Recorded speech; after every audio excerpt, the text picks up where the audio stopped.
It's my pleasure to introduce a very close friend, Ashish Kashyap. So tell me about your childhood. I now realize I know so little about you. No, I'm happy to.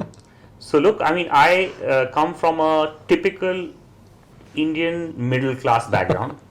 Okay, the classic, the India of the 80s. You know, India was kind of struggling, and still things hadn't really properly opened up. My mother is an educationist. My father is an ex-army officer. So typical services background, where we were talking about this, a lot of constraints, lack of access to resources, like the way today's date you see a 15-year-old, 18-year-old, 20-year-old, there's so much of access to resources, information, technology. It was absolutely different. It was like almost Harappan. But obviously, you rightly put this beautiful line in the car when we were driving: constraints drive creativity and innovation. So a lot of when I was growing up, I would really think about unique and different ideas, because there were all kinds of constraints, whether it was to re-engineer the cycle that I rode, or whether it was the bike that I rode to Kirodimal College when I used to go to college, or whether it was like, even you don't have money to go to a Ghungru nightclub, how would you hack your way in with that nice looking girl, right? So it was all about constraints and creativity around it. So you need to explain what Ghungru was, because most people might not even remember what Ghungru was. So when both Neeraj and I were growing up in Delhi, Ghungru was this most happening nightclub where access was not easy. Yeah. It was not democratized. It was not democratized. It was just difficult, right? You wouldn't get access. And if you did get access, also it was very expensive. So the hack that we needed to use was that how do you enter without paying a fee? And that too with the best looking woman, right, with you. So that was the hack. And that's what taught us, people like us, how do you hack? How do you become creative when you have so much of constraints? You don't have access to resources, right? So I think I grew up in a very exciting phase of my life. Early days when my father was in the army, I was in Jammu and Kashmir. I've lived in tents. I've lived on the huts next to this biggest tunnel called Banihal Pass. So I have seen a very, very interesting childhood, but a childhood full of constraints and I think limited resources. And one of the things that I see, I thank myself that those limited resources helps you to think differently. So that's how I pretty much grew up. It was largely Delhi, and then I went to Delhi Public School, Mathura Road, a pretty coveted school of that time. Yes. And then after that went to do my economics, and then straight away, very unconventionally, did a little bit of work, and then did my management, went out of the country, came back, worked, was very lucky to have faced all versions of digital explosion in this country, starting with Times Group. Had the opportunity as somebody in his late 20s to build the whole e-commerce stack, very, very early days, to joining Google and launching their India-facing operations. And then after that, getting exposed to the whole crazy Silicon Valley and realizing that in India, there's only tech services happening. There's no innovation happening. Nobody's kind of building anything. Every engineering graduate wants to join TCS, Satyam then. Nobody wants to, or perhaps Microsoft, nobody wants to build something. And if you say startup, it's looked down upon.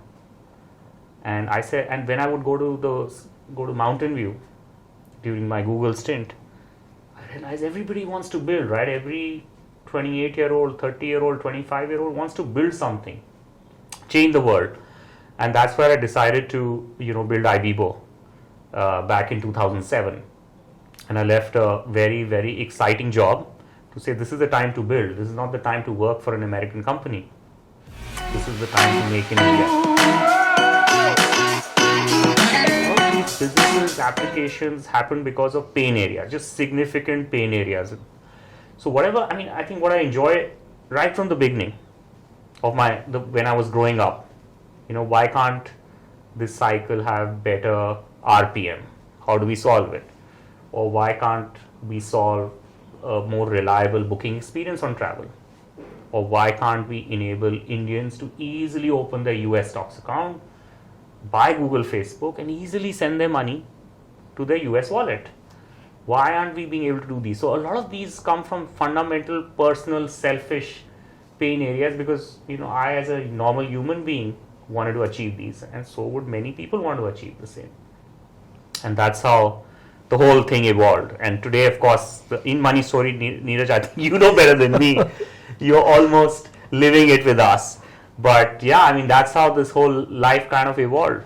So yes, fundamentally, Neeraj, it is a significant pain area, right? If you really look at, a lot of people are solving the transactional puzzle. A lot of people have solved payment puzzle sitting on UPI and so on and so forth. But nobody really kind of solved a family level money management problem, which is a hard problem to solve. And my attempt is that, can I truly help people get a better financial future? Can I truly help people to actually quantifiably save and quantifiably do better in the financial life? And that is really what got me excited. If I look at the financial services ecosystem, it's quite broken, right? People are buying insurance products linked with investments because there is opaqueness, and hence, their ROI on it is bad. Some of them are buying really heavy, high expense investment products loaded with commissions and huge amount of expense ratios. So it's really in the market, it's win-lose, right? Customer loses, the distributor, the platform, the aggregator is winning. I mean, I just said, listen, why can't we have a world of win-win-win-win, right? I mean, if you look at Google, I mean, philosophically, Google says everybody should win. Merchant should win because he'll get business. Customers should win because customers will be able to find merchants very easily or information very easily. Google should win because it's creating this platform. And why can't we have a win-win-win-win in financial services? Why can't everybody win? Customers, partners, platform, employees, everybody should win.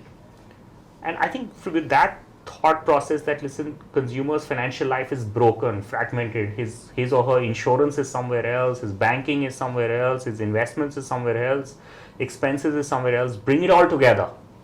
Bring it in a single place and help the consumer improve his financial life or improve her financial life. And at the end of the day, if we have to kind of improve people's financial life, which means, how does financial life get improved? Either you optimize your expenses, or you increase your income, or you deploy your money properly. Either you start spending less, or you start saving more, or you start earning more, or you start redeploying and deploying your money, right? That's how your life gets better across your family members. And that can only be done if you first bring all of this together. Yes. Like today's date, simple thing like a life insurance. You need a life insurance of 2 CR cover, 4 CR, 1 CR. Why? How? Nobody tells you that. Everybody's selling it like vegetables and fruits. But what should be the adequate? Do you need life cover? Perhaps not. No, right? So I think, Neeraj, that could only be done because we took this ambitious thought of, let's bring everything together first. And that's what we feel super excited about, right? And that people really, really value that, and that just creates so much of stickiness.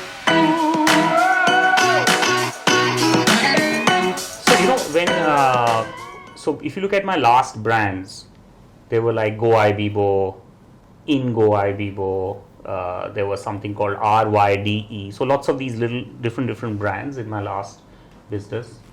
Ibibo Pay.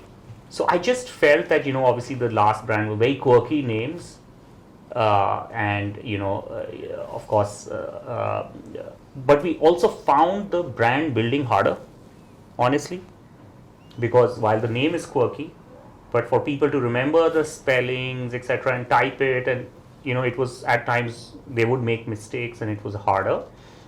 Second, this is money at the end of the day, right? And the way I thought with IND, of course, could be India, but in a way, it's also independence. We are making people with financial independence, financial freedom, and it is also that neutrality, right? Because it's neutral to any provider, right? We're bringing everything together. So the meaning of IND actually is quite deep beyond the synergy with the country. So, this journey about building Ind Money and where we have reached so far, and the journey has just about started. Any or couple of memorable customer stories? I know for a fact that you are the one who will speak to the customers directly as well. So, you are quite down to earth in that sense. Yeah. Anything interesting, memorable? Yeah, so let me actually contrast it with my past journey. So in the past, I remember we would launch features and products. People would be indifferent for a while. And then we are constantly improving them. They say, yeah, this is great. Like we launched this thing called Go Time Guarantee. Listen, if you don't refund your money, people would cancel their travel. Most travel platforms will take a month to refund. But we decided that we will find a way to refund instantly. The problem we are also trying to solve right now, right? Which matters a lot from a trust perspective. People would say, wow, right? But it was still a very long, iterative process for us to get to that situation where people say, wow, right? I'm always of the belief that consumer services people need to just love you. I think one of the most memorable thing for me is that as we release the product and as we've been evolving, the word love used by people is almost like trending, right? Like people say, I love Ind Money. Like the passion for people because of people are so passionate about us. I love it. Can you also give me these 5 more features? Capital markets remittance problem, and let's solve the deposits problem. It was not just because I got a wave from somewhere. It's customers told us to do so. So a lot of stuff that we have built has been co-created with the customer. It's the customers who are telling us every day what to do. Every day. Now the customers are saying, solve our withdrawal problem. So we are solving it with you. Yes. Now the customers are saying, I want to spend on this Super Saver account.